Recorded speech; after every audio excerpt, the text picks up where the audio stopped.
ভালোবাসার এ আলো জ্বালাতে পেরেছে কজন, বেশিরভাগই তো হৃদয় ভাঙার গর্জন। পারবো কিনা জানি না, তবে স্বপ্ন আমার একটাই, আমি কারো আফসোসের কারণ হতে চাই না। আসসালামু আলাইকুম, কেমন আছেন সবাই? Welcome to my channel Meghna's dream. নতুন আরেকটি ভিডিওতে সবাইকে স্বাগতম। আজকে আপনাদের জন্য নিয়ে আসছি ইলিশ মাছ দিয়ে ফুলকপির চমৎকার একটি রেসিপি। ইলিশ মাছ দিয়ে ফুলকপির এই তরকারিটি রান্না করলে যে কেউই কিন্তু পছন্দ করবে। তাছাড়া ইলিশ মাছ তো সবারই একটি প্রিয় মাছ। ইলিশ মাছ দিয়ে ফুলকপির তরকারিটি রান্না করার জন্য আমি এখানে এই যে ফুলকপিটা কেটে নিয়েছি। আমার কাছে এভাবে একটু বড় বড় থাকলে ফুলকপিটা খেতে ভালো লাগে, সেজন্য আর কি আমি এভাবেই কেটে নিয়েছি। আর এই যে এদিকে নিয়ে নিয়েছি কিছু আলুগুলোকে আমি ভালো করে কেটে নিয়েছি, দেখতেই পাচ্ছেন আমি কিভাবে কেটেছি। আর এই যে এদিকে নিয়ে নিয়েছি কিছু ইলিশ মাছটাকে আমি ভালো করে পরিষ্কার করে ধুয়ে কেটে নিয়েছি। আপনারা দেখতেই পাচ্ছেন এখানে আমি কয়েক পিস মাছ নিয়েছি, আর তার সাথে একটু মাথার একটু অংশ ছিল সেটুকু নিয়ে নিয়েছি। আমি ফুলকপিটাকে এখন একটু হালকা করে ভেজে নিব। এভাবে ফুলকপি ভেজে রান্না করলে আমার কাছে কিন্তু খেতে খুবই ভালো লাগে। আপনারাও বাসায় ট্রাই করে দেখবেন, এভাবে ভেজে ফুলকপি রান্না করতে খুবই ভালো লাগবে।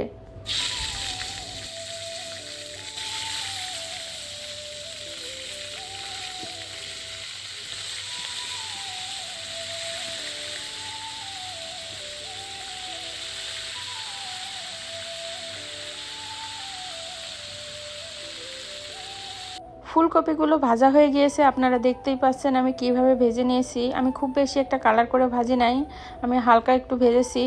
আর এখন আমি ফুলকপিগুলোকে তুলে নিচ্ছি।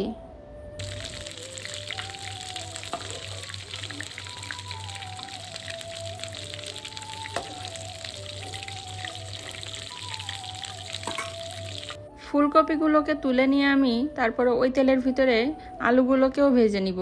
খুব বেশি একটা কালার করে ভাজবো না, একটু হালকা করে ভেজে নিব।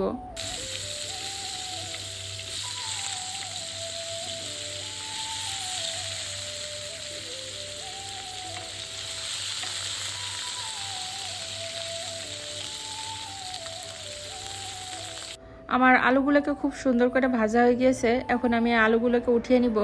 আমার ভিডিও দেখতে দেখতে যারা এই পর্যায়ে চলে এসেছেন আপনাদের সবাইকে অসংখ্য ধন্যবাদ। আর এই পর্যায়ে এসে যদি একটা লাইক দিতে ভুলে যেয়ে থাকেন তাহলে প্লিজ একটা লাইক দিয়ে দিবেন। আর যারা আমার চ্যানেলে নতুন আছেন, আমার ভিডিওর কোনো অংশ যদি আপনাদের কাছে ভালো লেগে থাকে তাহলে আমার চ্যানেলটা সাবস্ক্রাইব করে দিবেন, আর পাশে থাকা বেল আইকনটা অন করে রাখবেন, তাহলে পরবর্তী ভিডিও আপলোড করার সাথে সাথেই আপনাদের কাছে নোটিফিকেশন পৌঁছে যাবে। আলুটা ভাজা হয়ে গেলে ওই তেলের ভিতরে আমি দিয়ে দিব কিছু পেঁয়াজ এবং কাঁচামরিচ কুচি। আর পেঁয়াজ এবং কাঁচামরিচটাকে আমি হালকা করে একটু ভেজে নিব।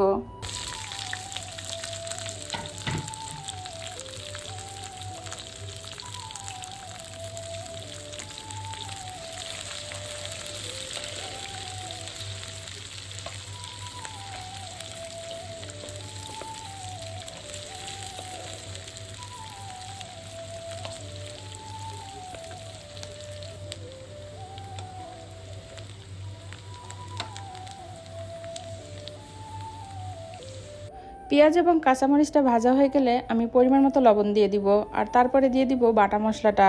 এখানে আছে আদা রসুন এবং জিরা বাটা 2 চামচের মতো আমি বাটা মশলা নিয়েছি। আর নিয়েছি এখানে 1 চামচ শুকনা মরিচের গুঁড়া আর 2 চামচ হলুদের গুঁড়া। তারপর আমি মশলাটাকে একটু নাড়াচাড়া করে সামান্য পরিমাণ পানি দিয়ে মশলাটাকে একটু ভালো করে কিছুক্ষণ কষিয়ে নিব।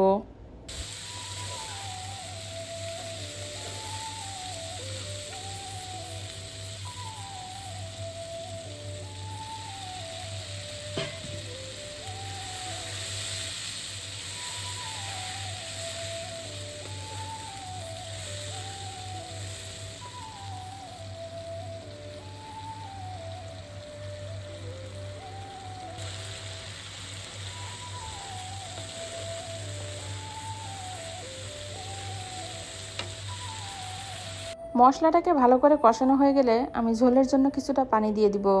আর খুব বেশি একটা পানি দিব না, যেহেতু ফুলকপিটা আগে থেকে ভাজা আছে।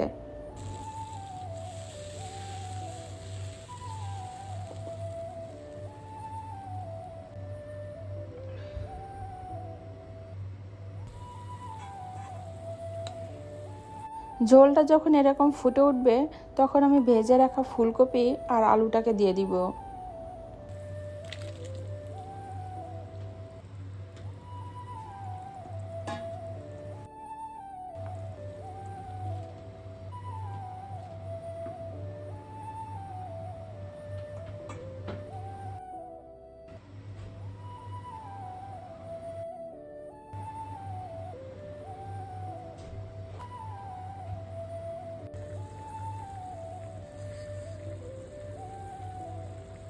আর এ পর্যায়ে আমি ভেজে রাখা মাছগুলোকে দিয়ে দিব।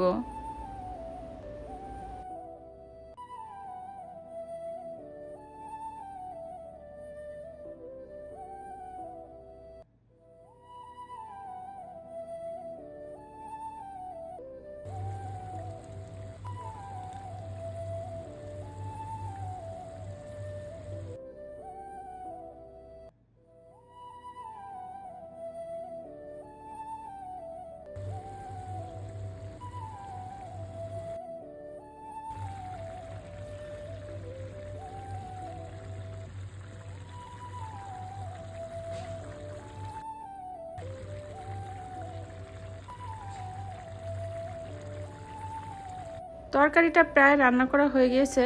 এখন আমি উপরে কিছু ধনেপাতা দিয়ে দিব। ধনেপাতার ফ্লেভারটা কিন্তু আমার কাছে খুবই ভালো লাগে। ইলিশ মাছ তো সকলের কাছে প্রিয়, কিন্তু ফুলকপি কে কে পছন্দ করেন অবশ্যই কমেন্টে জানাবেন। আমি কিন্তু ফুলকপির তরকারি খেতে অনেক পছন্দ করি, সেটা যে মাছ দিয়ে রান্না করা হোক না কেন। আমার কাছে ভীষণ ভালো লাগে ফুলকপি খেতে। আর ফুলকপির সাথে যদি থাকে ইলিশ মাছ, তাহলে তো আর কোনো কথাই নাই।